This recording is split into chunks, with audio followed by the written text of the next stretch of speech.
ngamandla kaNkulunkulu wegama laJesu Kristu. Amen. Amen. Sizothobisa nje amakhanda masivula ngomkhuleko. Baba wethu usekhaya ezulwini, ise kwenkosi yethu Jesu. Namhlanje Nkosi usanguNkulunkulu wethu. Esifisa Nkosi ukuthi silahle inyawo zakho namanje. Ukuba Nkosi sizovula izwi lakho. Usikhokhele Nkosi. Sicela ukuthi umoya wakho ngcwele kube wona futhi ozosicacisela. Masofunda Nkosi sifunda ngegama laKristu Jesu ukuze kube phakade. Amen. Sizoqalisa nje nenkonzo noma isifundo sesamanje mini. Bazalwane khona into engafuni ukuthi kulahlekele ekutheni we won't always have this time. We won't always have this time. Uyabona ke mawukuthi usuyazi isikhathi sakho sesisincane. Uba very ube ne high priority and ube very selective. Because akuyona yonke into ezokusiza. Zikhona izikhathi ezayivuma endulo where you could do things anyhow. But right now isikhathi, even with the vast knowledge of things that we ought to read, ingqondo zethu uNkulunkulu is directing them to specific things to study and read. Why? Because if we are lacking in those things, we will definitely not be able to make it. I'll make a typical example about the faith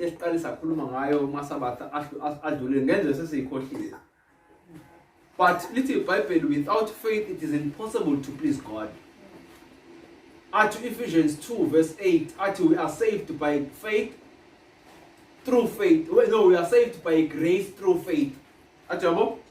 And not that of ourselves, but which is the gift from God. Now, if faith iyona esikwazi uaccessa ngayo grace, if faith iyona esikwazi uaccessa ngayo grace, that is what Romans chapter 5 verse 2 asitshela khona ukuthi through faith we are able to access grace. So one of the things that we will not be able to make it in the end unless we properly understand is faith. But any izinto that we need to properly understand is salvation, insindiso. Ukuthi isho ukuthini insindiso? Salvation. And how are we saved, or how do we get saved? Sisindiswa kanjani? If abantu abazoyizulwini kungabantu abasindisiwe, then if ngifuna ukuya ezulwini fanele benjani mina? Fanele ngisindiswe. Yabo? Then umbuzo usuthi ngisindiswa kanjani? That is a question that we need to be able to answer. Ukuthi ngisindiswa kanjani? Let us go to the book of isiZulu, the book of Acts. It's going to be our opening text. We will look at abantu who are already saved. We will look at people who are already saved. Then we will look into how they were saved, or continue from the subject here of surrender, of how do we become saved. Tell me, before we go with isiZulu, let's just go to the book of Matthew, so that it's not just in the book of Matthew chapter 16, reading verse 24. Matthew, chapter 16, reading verse 24.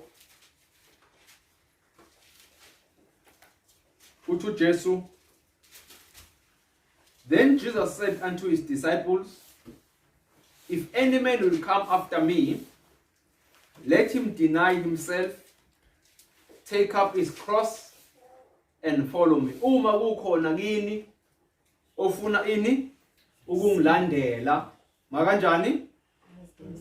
Makazidele enze njani? Athabathe isiphambano sakhe bese enze njani? bese eyangilandela mawuya ku Luke chapter 14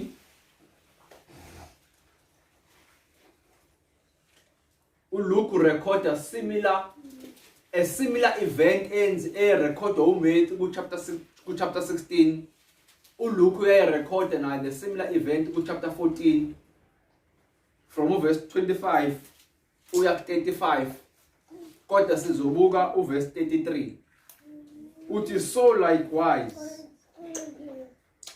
whosoever he be of you that forsaketh not all that he hath, he cannot be my disciple. He cannot be my disciple. Uma kukhona kini ongafuni ukulahla konke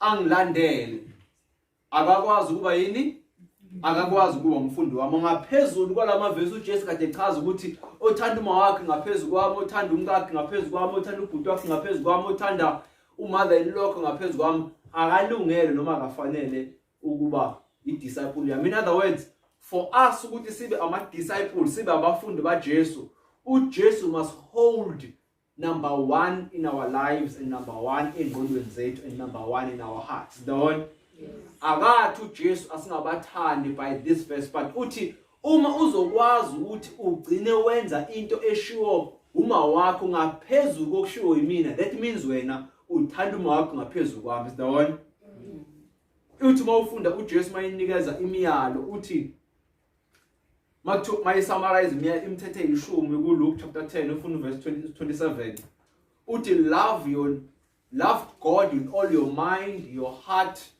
and your strength, and love your neighbor as you love yourself. In other words, uthi uNkulunkulu thanda uNkulunkulu ngenhliziyo yakho yonke, ngamandla akho onke, ngengqondo yakho wonke, nangomphefumulo wakho wonke. Is the one? Bese uthanda umakhelwane wakho njengoba unjani? This is the basic truth of how we become Christians. In other words, mangifike ebuKristwini ngithi Jesu ngiyayinikela ngakho konke kwami. I repent, I confess, and I consecrate myself. I give myself to uNkulunkulu. Ngiyazinikela uNkulunkulu. Into ebuhlungu ekukholweni ukuthi size ekukholweni soyiphinde lithatha ikhuluma size ekukholweni ngoba sifuna uNkulunkulu alungise inkinga zethu. Sidawona? Azange ekukholweni ukuze uNkulunkulu alungise thina. Manje lento yokusarenda ikhohlwakele because we came to God because besifuna uNkulunkulu alungise thina. Nkosi nenkinga lana ekhaya ubaba akasebenzi umama uyasebenza kodwa sithola kanzima Nkosi please help us. Not ukuthi uNkulunkulu akayizwa leyo nto, not ukuthi uNkulunkulu akanandaba nalo nto. Are we together, friends? But uNkulunkulu wants to fix us before he can even fix our problems. Are we together? What I'm saying is not a formula. I'm telling you of God's priority. It's not a formula. Angithi uNkulunkulu every time before he fixes your problems, he will first have to fix you. Angisho njalo.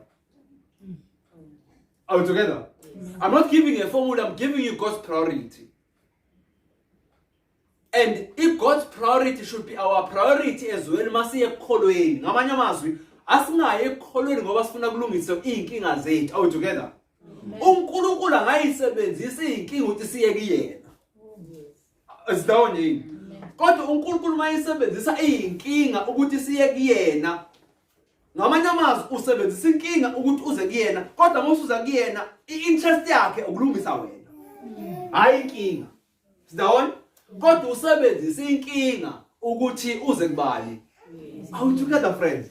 That God's wisdom.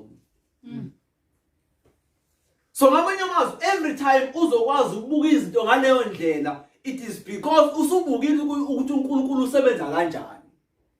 Ngamanye amazwi uNkulunkulu mayifuna sibe totally dependent kuyena, uyakwazi ukwenza inkinga eyizokhoza ukuthi ube totally dependent kuyena. Enza ukuthi abantu okade bathembile bevele bethi cwaka ngalesi sikhathi uthi they will come through for you. All together. And the time bethi cwaka, God is using that situation for you to learn to be totally dependent kuyena. All together. So God does the same thing. Esilidela kuye. Sayikhumbula indoda eyayilethwa abangani bayo kuLuke chapter 4 eyayigula. Mabebhodloza u-ceiling board bezoyifaka ama-tiles. Yini uJesu ayenzayo before ayiphulukise leyo ndoda? Uyithethelele izono zayo. Uthi your sins are forgiven. Now tell me, yini esihlukanisa noNkulunkulu thina?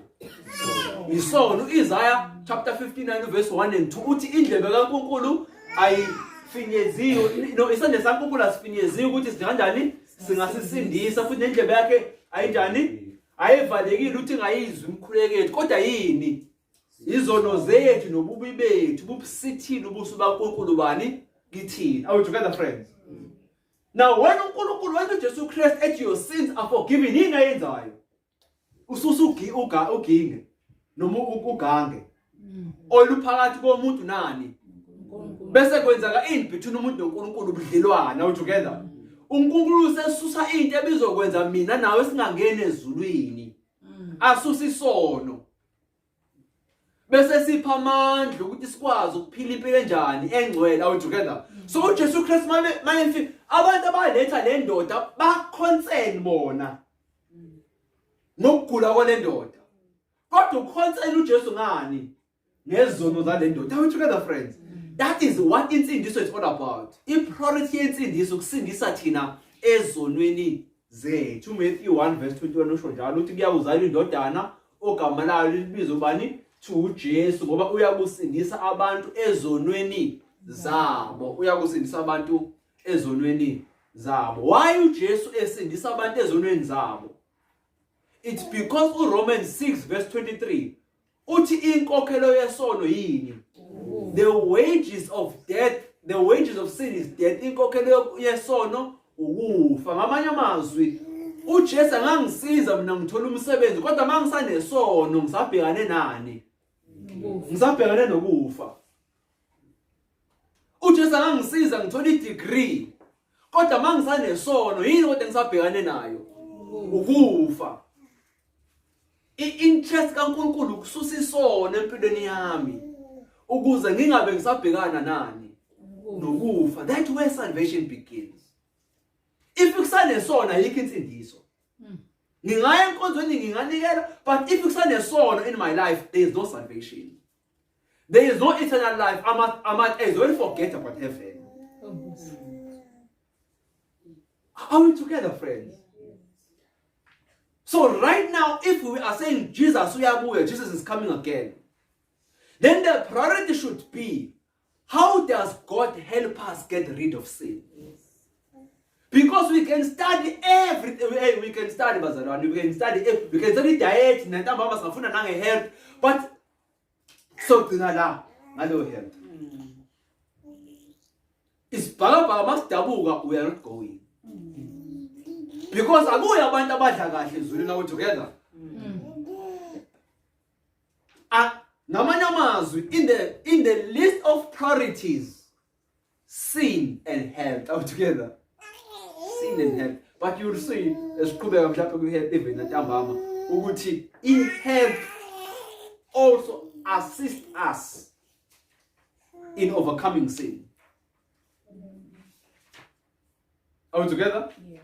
Ngamanye amazwi uJesu uthi angiyeke uphuzo oludawayo, angiyeke ama-drugs ukuze ngikwazi ukucabanga clear. Are we together? Ukuze uJesu uma ekhuluma nami ngikwazi ukulalela. Ngikwazi ukulalela. Now there are quotations that I want us to read. In the process of becoming Christians,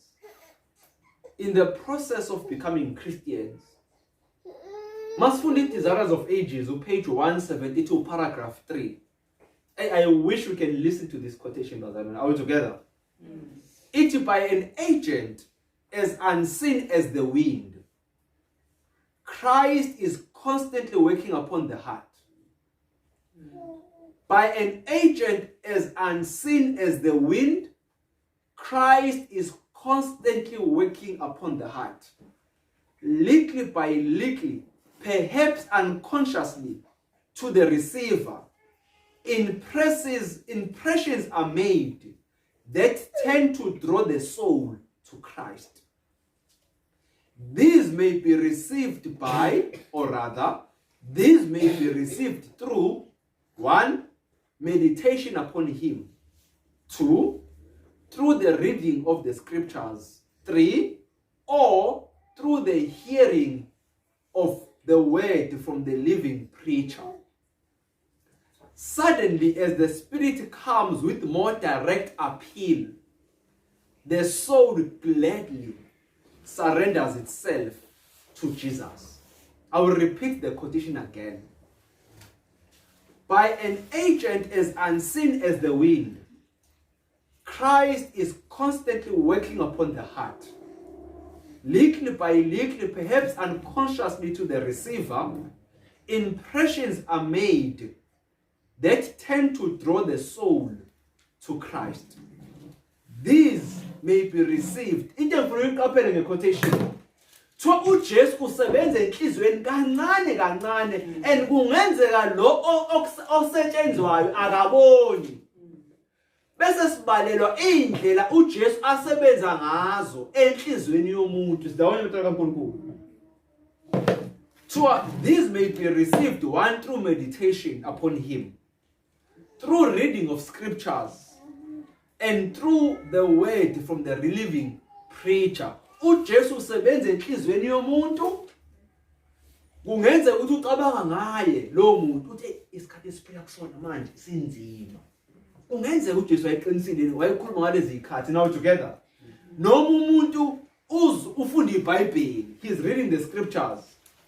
Noma umuntu uzwa izwi kushunyayelwa from the living preacher. 172 Desires of Ages. Besithi ulalele kahle.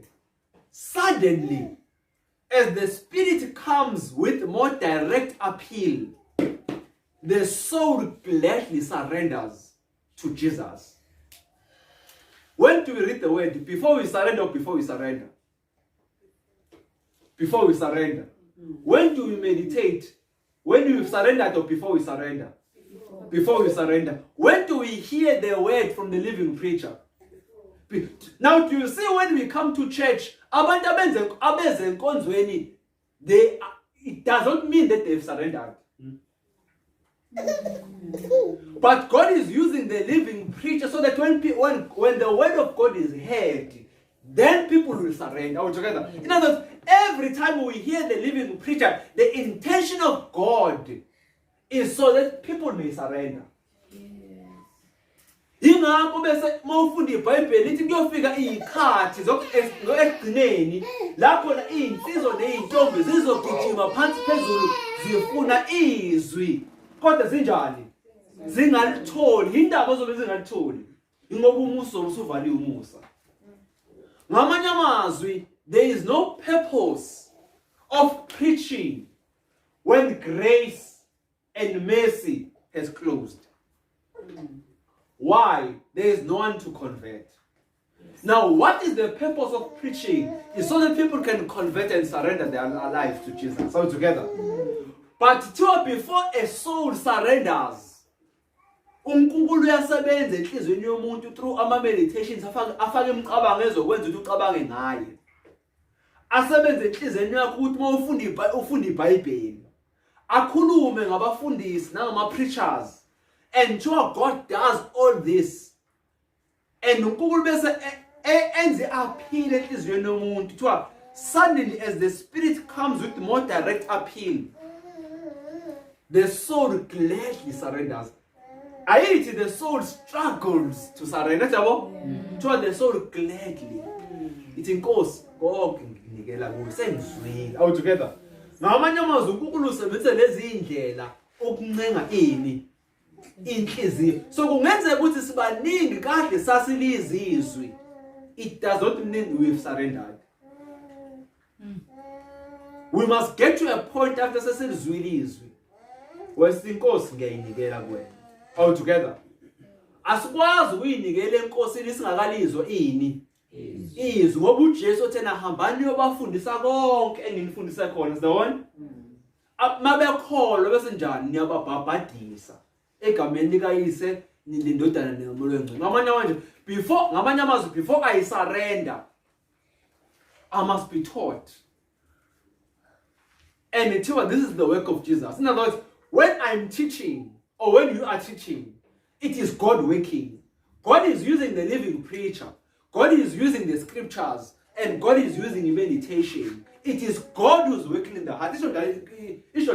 So it is Jesus Christ is constantly working upon the heart. Are we together, friends? Yeah. But in the purpose yayo yonke lento eyenziwa uJesu enhlizweni zethu it's to surrender. Yabona? It is not for you to work for Jesus. UKristu aqala ekutheni sengenzela uJesu izinto. Uthi uJesu nikela. So every time ngifunda iBhayibheli ngilifundela uthi uJesu mangiceda nikela. Akathi hamba wenze. Hawu manje Jesu uthi ngithanda izitha zami. Manje ngithanda kanjani? Nikela. Akathi hamba uyithande. Are we together? When God shows us the standard and ubona ukuthi angikwazi ukwenza lento, ubongwazi vela awubizelwanga ukuthi uyenze. Ubizela ukuthi nikela. Ingakho bese uPaul mayikhuluma ngalento uthi mina ngibethelwe noKristu. Akusaphili mina. Sekuphila uKristu kimi. Impilo engiyiphilayo ngiyiphila ngamandla kaJesu Kristu. Are we together? Ngoba uPaul understandile lento ukuthi the standard is too high. Into esibizele kuyona ukunikela. Now ayikhulunywanga lento yokunikela. Ukuthi mawuyinikela Kristu bese kukhuluma even last week. Ngamanye amazwi izandla zami akusazona zaKristu. Umzimba wami akusawona kwaKristu. Are we together? Inyawo zami akusazona inyawo zaKristu. Umlomo wami akusawona umlomo kaKristu. Indlebe zami akusazona indlebe zaKristu. Amehlo ami akusawona amehlo kaKristu. Ngiyithuka kanjani inhlamba ngomlomo kaKristu? Ngilalela kanjani abantu abahlebayo ngendlebe kaKristu? Ngikubuka kanjani umngcola ku TV noma ku phone yami ngamehlo kaKristu? Are we together? Ngigqoka kanjani ngumbathisa kanjani umzimba wami? Ngumbathisa ngendlela engithanda ngayo mina, kanti mina sengunikela umzimba kuKristu. Are we together, friends? Ngifaka kanjani into emlomeni wami, ngifaka esiswini sami, ngifaka emzimbeni wami, kanti lo mzimba kabani? Mina ngiyabezwa nje abantu bathi vaccination it's a personal choice. Personal choice kanjani vaccination kanti umzimba wakho okaKristu? Are we together? Yabona umuntu othi vaccination is personal choice ingoba vele akasarendile. Vele yena konke azenzela khona empilweni yakhe uyayikhethela yena. Ingakho okunye kuyi personal. For example, do we keep the Sabbath because it's a personal choice? No. It's God who told us to. Vele ikhona personal choice kodwa personal choice yami ngiyinikele kubani? Mase ngiyinikele kuKristu personal choice yami ngiyenza into kabani? Into kaKristu. Vele ingakho yabona mawuze kuKristwini fanele udecide ukuthi i-personal choice yakho uyinika kubani. Are we together? So mangiyinikela mina wonke uqobo lwami ngithi Jesu ngiyinikela kuwena, ne-personal choice yami ngiyinikela kubani? kuKristu. Ubona kanjani ukuthi ne-personal choice yami ngiyinikele kuKristu? I-career choice kabani? Yeah, ma together. Kodwa fanele ngiyibuze kubani i-career yami? Kristu. Mina ngithanda ukuba udokotela, ngithanda ukuba yilawyer. Nakho ngikuthandayo mina okuyi-personal choice kabani? Yami. Kodwa wena Nkosi ufuna mina ufunani una ngempilo yami? Are we together? Sengimtshelile uJesu uKristu personal choice yami. Kungenzeka ukuthi le personal choice yami ayiphambene naye. Are we together? Yilapho khona athi uPaul mayibhala asibe nalowo mqondo wakuKristu bese ingqondo yami kuba ingqondo kaKristu. Ngithi mangishiya imfuno zami kube ukuthi lezo imfuno vele imfuno zabani? ZaJesu. Our glory to Jesus if I desire to become a teacher and also God wants me to become a teacher. Are we together? Yeah. But when God wants me to become a missionary and I want to become a lawyer, then who surrenders? So Jesus surrenders to your choice? No. Or you must surrender your personal choice to Jesus? Yes. Now you will discover ukuthi singamaKristu sibaningi kodwa asarendile ngoba senza ama-choice ethu, but we want God to intervene in our lives. And that's where the mess has happened. And it's as if there are other choices that are made by Jesus in our lives, and there are other choices that are made by us. Are we together, friends? But uthi Jesus asinikele konke kuyena. We are still on Desires of Ages, page 172, paragraph 1. The Christian life is not a modification or improvement of old, but a transformation of nature. There is a death to self and sin, and a new life altogether. This change can be brought about only by the effectual working of the Spirit. Twa uKristu bethu abona labo obulungiswa khona kuthiwa yesilungise kanje simodify. Are we together? Twa futhi akubona uKristu where we are being improved today usengcono manje siyam improve. Are we together? Twa it's a total transformation of the life altogether. Okudala njani kudlulile and sesizidale njani ezintsha. So there is death to self and sin. Uyafa ubani? Umina. Ngiphinde futhi ngife kuphi khona esonweni. Awuthuthi sifa kuzona. Sifa kumina, sife esonweni. Are we together? Ngoba into elidela esonweni umina. So masibulala umina nesono sinjani siyafa. Are we together, friends? And two, the change can only be brought by the working of the Holy Spirit. Now umoya engcwele ukwazi ukusebenza uphinde usebenzise umuntu onjani oyinikele. Yingakho we must surrender to Jesus. Desires of Ages, page 143, 173, paragraph 1. Bese 172, 173, paragraph 1.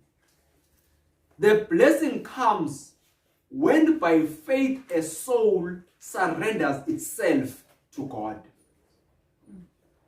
The blessing comes. Are we together? Isibusiso siza umuntu ngokukholwa enikela umphefumulo wakhe uNkulunkulu. Then that power which no human eye can see create a new being in the image of God. Are we together, friends? Then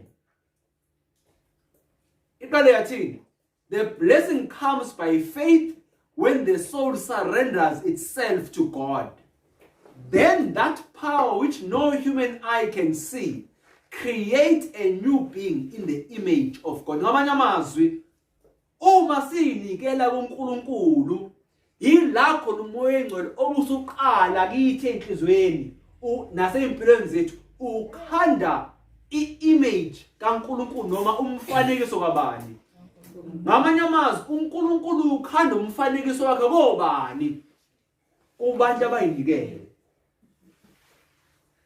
So we can be a church for 20 years, 30 years, 40 years, and you know the doctrines and we can explain them. But you are not in the image of Jesus. You are not loving like Jesus.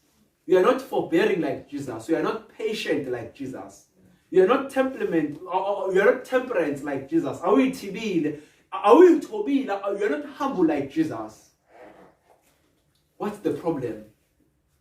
I may be 20 years, 30 years, 40 years in the church. But that does not mean that I've surrendered my life for the past 30 years and 40 years in the church. Are we together? We must surrender for the work of the Holy Spirit to start in our lives. To start in our lives. Selected messages, page 366, paragraph 1. God requires the entire surrender of the heart before justification can take place. uNkulunkulu ulindele ukuyinikela kwethu ngenhliziyo yethu yonke andukuba sixolelwe silungisiswe ngokuphelela kuye. Ngamanye amazwi akukho ukuthethelela kwezono kanti mina angiyinikelanga kuJesu ngokunjani ngokuphelela. Usho njalo incwadi yezenzo uchapter 3 mawufunda verse 37 and 38. Bathi sebezwile lokho bahlabeka einhlizweni zabo, sakhumbula? Bese basebebuza kuJesu ukuthi senze njani pho sesizwile yonke lento. uPetru mayephendula uthi phendukani. Into yokuqala uPetru ayikhulumayo uthi phendukani nibhabhadiswe asikisi. Bese kuba ukuthethelela kwani kwezono zenu. But the first requirement ukuphenduka. Ukuphenduka ke uyasitshela uProverbs 28 verse 13 uthi ubusisiwe onjani oziphambeko zakhe zithethelelwe. Usho njalo yini? Usho njalo awungikhubuzi. Ihlayo isiphambeko sakhe zithethelelwe kodwa ovuma whosoever confesseth whosoever confesseth his sins and forsaketh them, yes, he shall obtain mercy. He shall obtain mercy. Ngamanye amazwi ovumayo aphinda njani ashiye. Ngamanye amazwi ukuphenduka ukuvuma isono bese kodwa uphinda njani bese uyashiya futhi bese uyashiya. Ila khona esithola khona intethelelo ephelele. Uma bese siyinikele kuKristu sibe sesiba abakaKristu. Are we together, friends? Now asambeni kwincwadi yezenzo chapter 9. Uma sesiyinikele kuKristu sibe sesiba abakaKristu. Izenzo chapter is 9.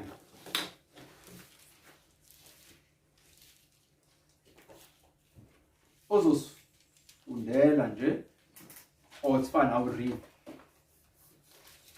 Isikhathi la uPawulu eshushisa khona amakholwa uya kumpriest omkhulu uyocela incwadi ukuba amnikeze igunya lokuthi ekwazi ukuya eDamaseko eye khona kumaKristu ayeseDamaseko and bonke abakholwa kuJesu athola igunya lokuthi abathathe ababuyise eJerusalema ukuthi bazoshushiswa.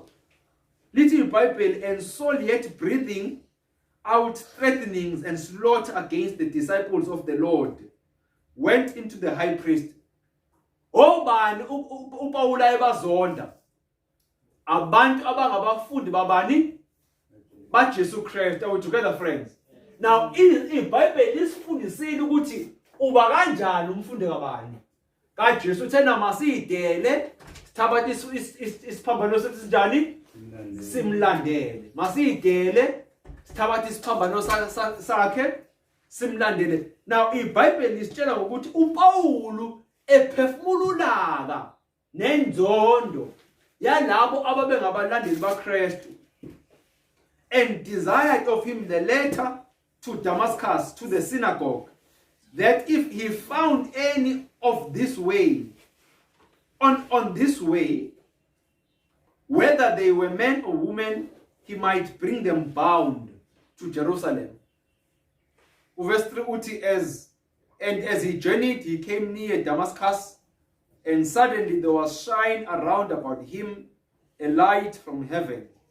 And he fell on the earth and heard a voice saying unto him, Saul, Saul, why persecuteth me? Tuake esabheke eDamaseko uqhamuka unyazi onjani olumgungayo. Uqhamuka unyazi olumgungayo, asifunde nasesizulwini. Unyazi olumgungayo bese kuba khona izwi eliqhamukayo. Wawa phansi uverse 4. Wawa phansi emhlabathini wezwa izwi lithi kuye, Saul, Saul, ungizingelelani na? Kulukhuni kuwe ukukhahlela izinkandi ezinkandini. wayesethi ungubani inkosi? Wathi mina nginguJesu omzingelayo wena. Mina nginguJesu omzingelayo wena. Mayembuza uJesu Kristu uthi Sawuli Sawuli ungizingelelani na? Umbuzo wanele. uPaul wayezingela obani? Wayezingela amakhono. Abantu abangama disciples ngoba abangabafundi babani? BaJesu Kristu. Kodwa uJesu mayekhuluma noPaul uthini uJesu kuPaul? Ungizingelelani na? Indaba uJesu uma kuzingelwa abantu abangabafundi bakhe noma abangamakholwa, kodwa bese ethi uzingela mina. Ngoba bakuyena together. Ngoba bona sebefile. Ngoba bona sebeyinikele kubani? Ngamanye amazwi imizimba yabo sekuyimizimba kabani? So wena mawushaya lo muntu oyinikele kuKristu ushaya bani? Ingakho ithi izwi othinta nini ufana nokuthi ufaka ini? Umuntu enhlaveni yabani. But akukhulunywa nanombani lapho. Ukhulunywa ngabantu abayinikele. Uyabona thina siyakwazi ukukhotha lawo mavesi ngenxa yokuthi usenkonzweni. Ngenxa nje umsabathi umseventh Adventist noma umluthera noma ubambe usuthi wena hayi othinta thina uthinta inhlamba yo akukhulunywa nanombani. Ukhulunywa nabantu abayinikele uKristu ngoba abantu abayinikele kuKristu uKristu ayi-identifya nabo athi mina lo. Yingakho uma ufunda uMatthew 25 mayesekhuluma ngabantu abakwesokudla bathi bona Jesu thina sikondle nini? Sakugqokisa nini? Sakwenza nini lezi zinto awu together? Kodwa uthi uJesu the time ukwenza kulaba kwabancinyane ukwenza kubani? Indaba ethi the time ukwenza kulaba ingoba kade ukwenza kubantu bakhe. Kubantu bakhe. Are we together, friends? Yes. And because ingoma yasesabatha ithi phila phakathi kwami o Jesu Nkosi yami, izitho zami ayithobele wena. That is the basic and introduction of Christianity. Inkolo ezosifundisa ngedoctrine bese sithi siyakholwa esabatheni. Hayi siyakholwa kwi-resurrection. Leyo nto kulidela ukuthi uyinikele enkonzweni. Hayi ukuthi uyinikele kuJesu. Are we together? Yes. Uyinikela kuJesu ila khona esikhuluma ngedoctrine of salvation. La isikhuluma ngensindiso khona. Asikhulumi ngeimfundiso zaJesu in general. Are we together? Sikhuluma uJesu uze ezosindisa esonweni. Why ngisho njalo? It is because bantwana kaNkulunkulu iningizwe kahle. Akayimbuli yonke into uJesu Kristu safike ekukholweni. Kukhona ozokuthola ngendlela doctrinally. Kodwa fanele uthi ukuthola doctrinally endleleni ubusindisiwe. Are we together yini? uJesu mayethi hambani niyofundisa abafundi bami konke nginifundise khona akakhulumi ngedoctrine. Azalwane? Akakhulumi ngedoctrine. Because siyithola indoda eyayibhabhadiswe ngombhabhadiso kaJohane mawufunda Acts chapter 19 awukhumbuza igama layo. Ubani le ndoda? Ananias yini ubani? Cornelius. Again Cornelius. It's fine. There's a man eyayifundisa ngombhabhadiso kaJohane. IBhayibheli maqala likhuluma ngayo ethiwa he feared God. He feared God. But mabehleli abamlalele bathi ay yazi into ayaziyo right ukuthi iyashort ayiphelele. Are we together? But the man was saved. The man was saved. Because insindisi iqala ekutheni uNkulunkulu asindise esonweni. Are we together? He then corrects wrong teachings. But the beginning is sin. Ingakho besithi uNkulunkulu baningi abangekho kulesi sibaya abayini kodwa Abayizimvu zami. Why? Because they have victory over sin. They may not know everything. Are we together? But in what they know, they are living it. They may not know all the doctrines, but in what they know, they are living it, and they are saved from sin. They are saved from sin. His salvation is God saving us from sin. uJesu yingakho umuntu one uthi and fanele ngizobe nendodana ogama layo kuthiwa uJesu ngoba uza kunisindisa ezonweni zenu. Uzasindisa ezonweni zenu. I'm not playing down on doctrine ngoba mawufunda incwadi kaTimothy uyasho ukuthi correct doctrine will lead us to be saved. In other words, when I'm believing the wrong thing, I will end up not being saved. Are we together? Yeah.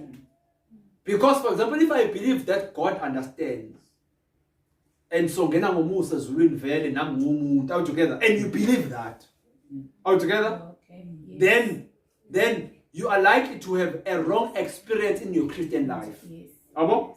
Mawukholwa na doctrinal ukuthi no abantu amabefa baya ezulwini by spirit bayaphila la and sakwazi ukuthi sikhulume nabo, and you believe that. So that doctrinal belief onayo will lead you into having a wrong practice of Christianity. So I'm not saying doctrinally you may just believe in anything, but so long as you have victory over sin, chances are you won't even have victory over sin if you are believing, if your belief system is wrong. Are we together? Yeah. Because the thing that you are doing may lead you to sin if you have a wrong foundation in terms of our belief in God. But the primary entrance to the kingdom of grace, to the kingdom of God, is God saving us from sin. That's my point. Yeah. And he then teaches us, remember, we surrender everything. Is that one? Yes. When I surrender, uNkulunkulu nginikela yonke into, uNkulunkulu oba ubani kimi, oba uthisha. Sengifundiswa uNkulunkulu imfundiso zakhe. Ngoba mina ngiyinikelile kuye. Ngafa, ngamukela ukuphila kwakhe, ngase ngiphila impilo yakhe. Ngakubeka eceleni ukuphila kwami. Ngakho besethi uJesu Kristu, Pawuli, ungizingelelane na? Nathi masifuna uNkulunkulu esho njalo empilweni zethu. Makuqhamuka umuntu afika kuhlukumeze. Makuqhamuka umuntu afika kuphathe kabi. You must be rest assured betona kaNkulunkulu ukuba uma uyinikele kuNkulunkulu ngokuphelele, lo muntu osuke iproperty kaNkulunkulu. Yingakho besithi uNkulunkulu kubantu abayinikele kuye uthi ungayibuyiseleli. Do not revenge. Yeah. Ngoba awusayena wena wakho. Usungo kaNkulunkulu awu together. Ngamanye amazwi umuntu ozoyibuyiselela kule nkinga osubhekene nayo bani? Ngoba ngokaba wena. Abantu abayibuyiselelayo abantu abanjani? Abangabona baNkulunkulu. Yeah. Abangaba bayayibambela bona. Ngisho ukuthi mina isurrender wazalwa kaNkulunkulu goes a long way. Isurrender determines our so-called Christian life. God can tell in my lifestyle whether I've surrendered or not. I don't have to say it.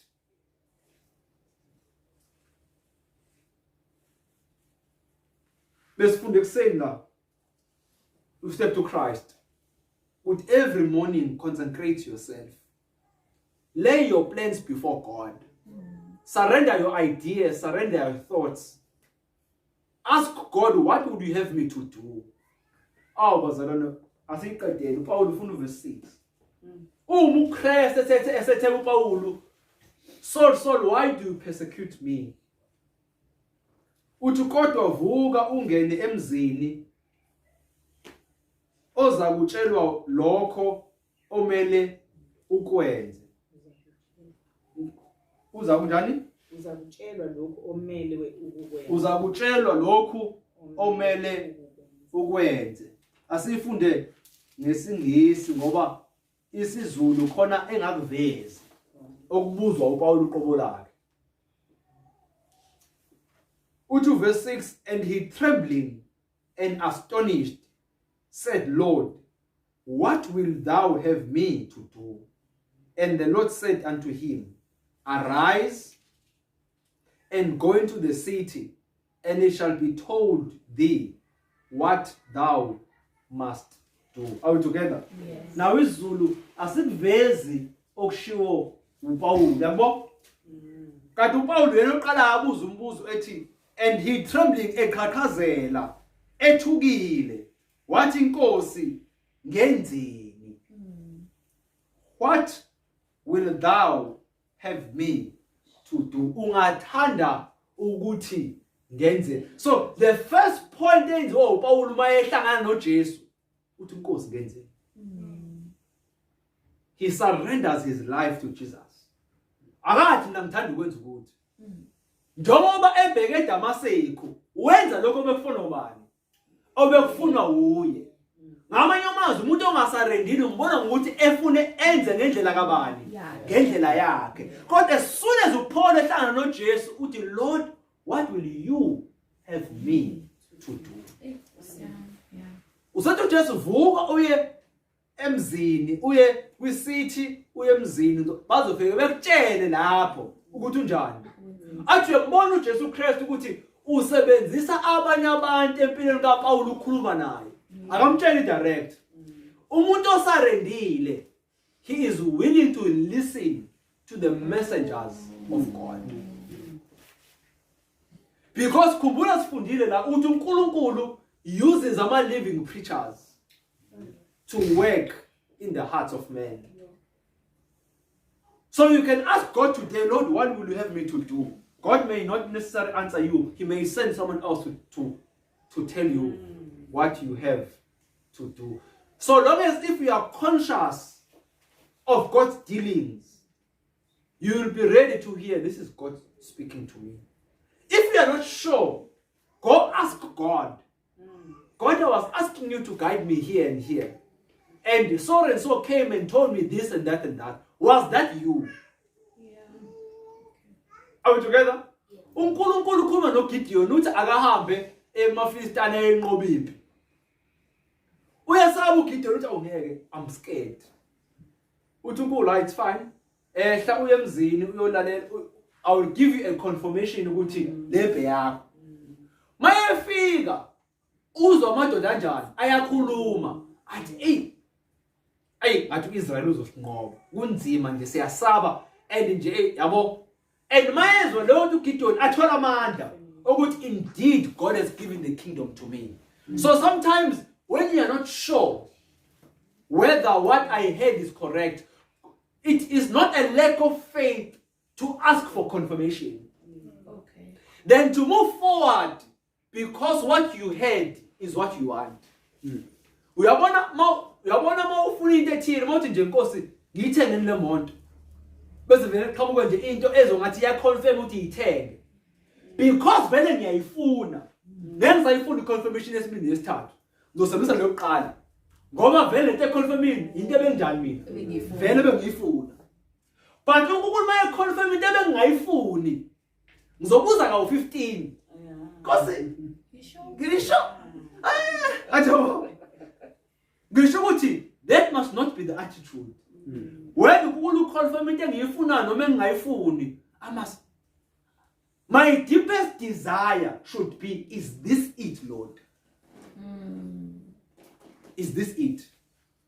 Is this it? But everything but iqala kwi surrender. Now the young rich ruler, we did mention that the young rich ruler was honest enough. Mayithi ufuna ukuya embusweni kaNkulunkulu.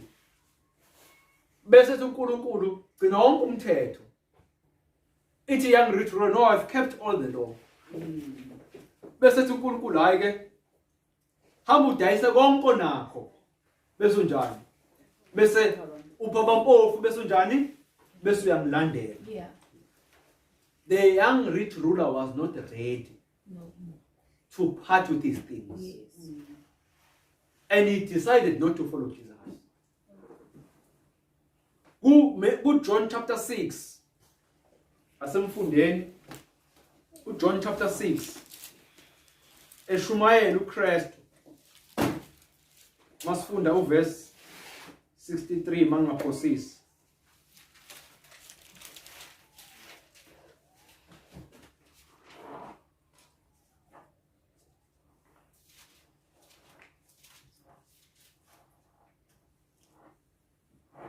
Siqala kuverse 60. Many therefore of his disciples, when they heard this, said, "This is a hard saying. Who can hear it?" John chapter 6 verse 60. Many therefore of his disciples, when they heard this, said, "This is the hard saying. Who can hear it?" Abaningi ababafundi bakhe bathi mabekuzwa lokhu bathi imkhulu lento ubani oyizwayo. Isho njalo ezulwini ngiyayitolika time to do a direct translation. Ngubani? Ngakho abaningi kubafundi bakhe bekuzwa lokho bathi lilukhuni lelizwi ubani ongalizwa na?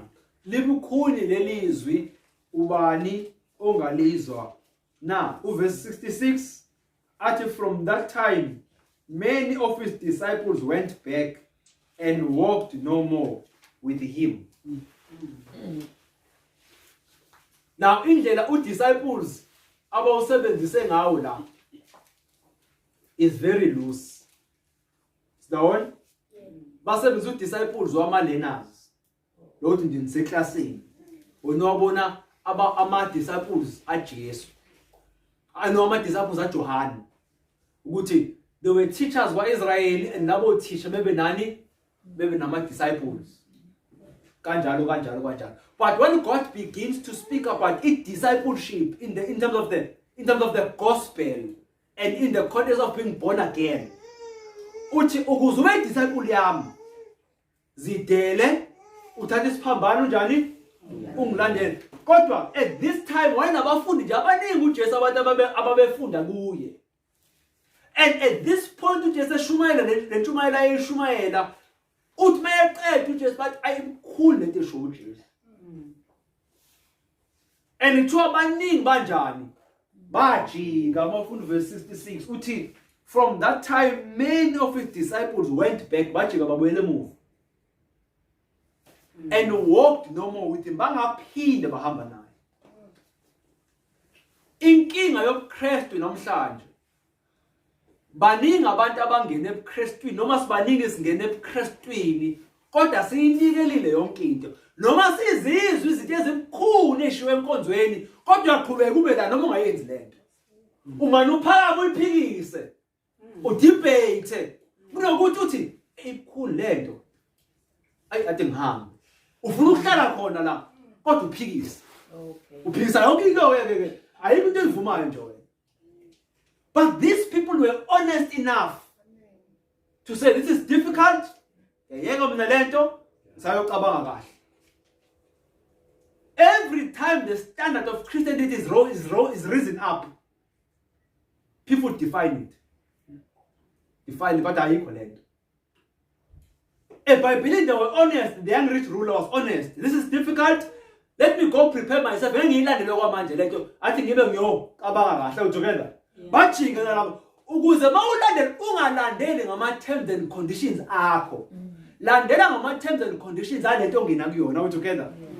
Now baningi abaphuma eGibhithe ababengakhishwanga ukubona inkazimulo kaNkulunkulu ababekhishwa nje yinhlupho zaseGibhithe.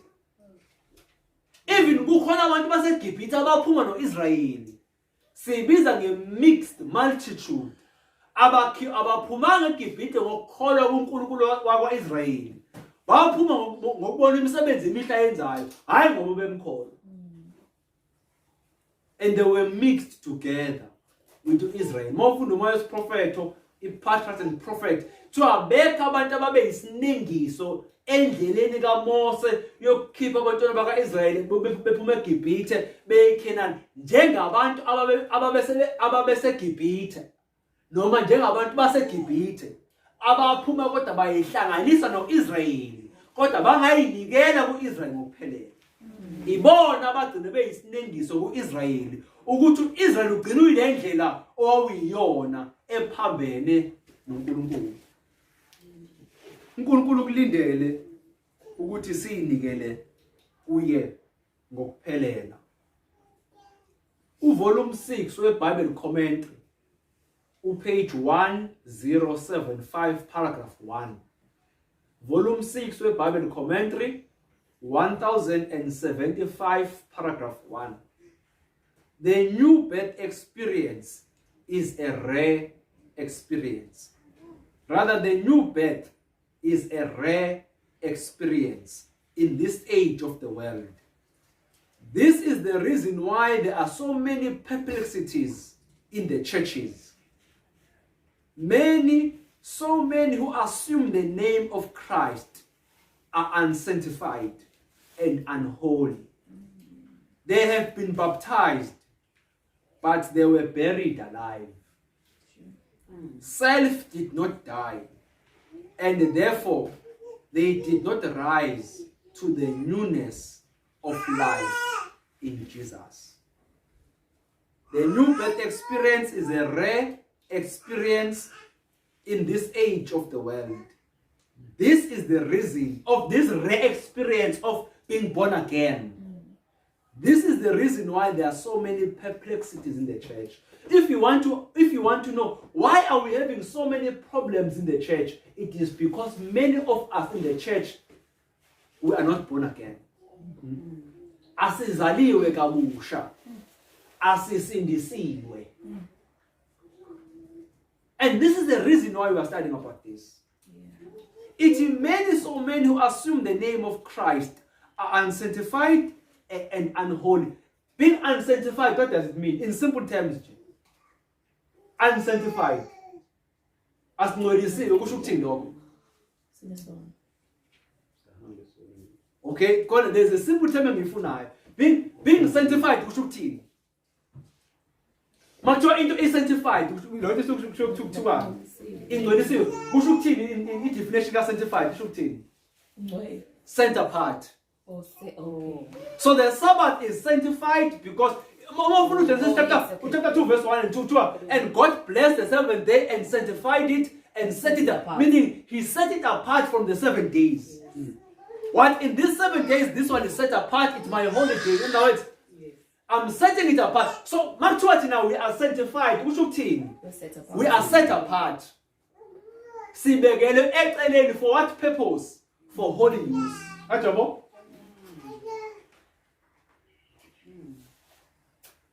So, ukuze sibe set apart, sibe sanctified, yini efanele siyenze thina?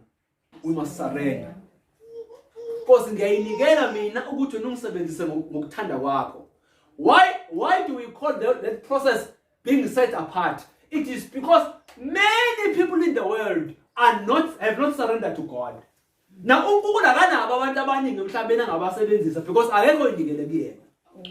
Are we together? uNkulunkulu uyafuna ukuyideposita yena kubantu. But abekho abantu abathi, "Hey Nkosi, here's my body. I'm willing, I'm ready. Just use me as you please." Now God is looking for our vessels. Usho njalo uCorinthians uthi we are earthly vessels. Wooden earthly vessels. uNkulunkulu ufuna abantu azokatshazela uNkulunkulu bakhe. Ingakho iBhayibheli masifunda ngoJesu kuthiwa uJesu was full of the Godhead. So the fullness of the Godhead was in Jesus. Are we together? Jesus availed his body as a temple for God to fill him up. Dingakho mayebhala uPaul uthi anazi yini nini uthi ni temple lamoya engcwele. Mayeqeda ubujo uMoses ukwenza iTempeli ku-Exodus 2 and God and the temple was filled by God's presence. Are we together? The question that we need to ask ourselves, at what point does God fill us with his presence? When we surrender to him. Not in the later stage in your Christian life. If you surrender today, God's presence comes and dwells with you fully today. When you surrender today and you die tomorrow, you are saved. The thief at the cross surrendered. And he gave his entire life to God. And the fullness of the Godhead entered him. And he was identified as one of my own. Because the fullness of Christ was in the thief at the cross. That process begins as we fully surrender. Not when I surrender my arm, not when I surrender my brains, but my feet are still mine. When I entirely surrender everything that is mine and that is in me, then only then can the presence of God come and dwell with me.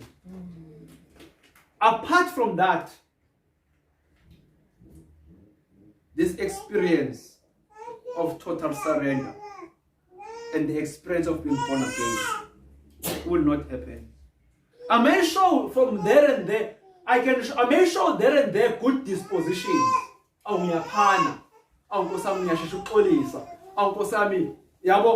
can have good acts. Step to Christ, some good behaviors are as a result of education. Some good behaviors are as a result of a culture. But those good behaviors and good tendencies are not indications that you are born again. The born again test is, are we surrendered to Jesus? Do we take our commands from Jesus, or we take our commands from other places as well? And as I close, surrender, we mentioned, it is the willingness to give up anything that Jesus tells us to give up. In other words, surrender, it's an attitude of willingness to surrender anything that God tells me to surrender. So when I surrender, I am surrendering my willingness. I am giving God my willingness to say, whatever, Lord, that you reveal to me, I will do altogether. Yeah. So you surrender to surrender. I am willing to surrender anything. In at once. After 6 months and I journey after unyanga, after 2 years. But at any point in my journey, when God reveals that I'm willing to give it up. I'm willing to give it up. Never meet of course, but God now. Why did it wrong? It was not the time. Now I'm telling you, give up. And now you know, give it up. I get to a white line or small line, now you know, give it up. And we keep on giving up until we come to the full stature of Jesus. So when we give our lives to God, the principle is that we must be willing to give up everything. We have forsook everything. So Zuzan. Because just Sister Zuzan. In heaven, you will surely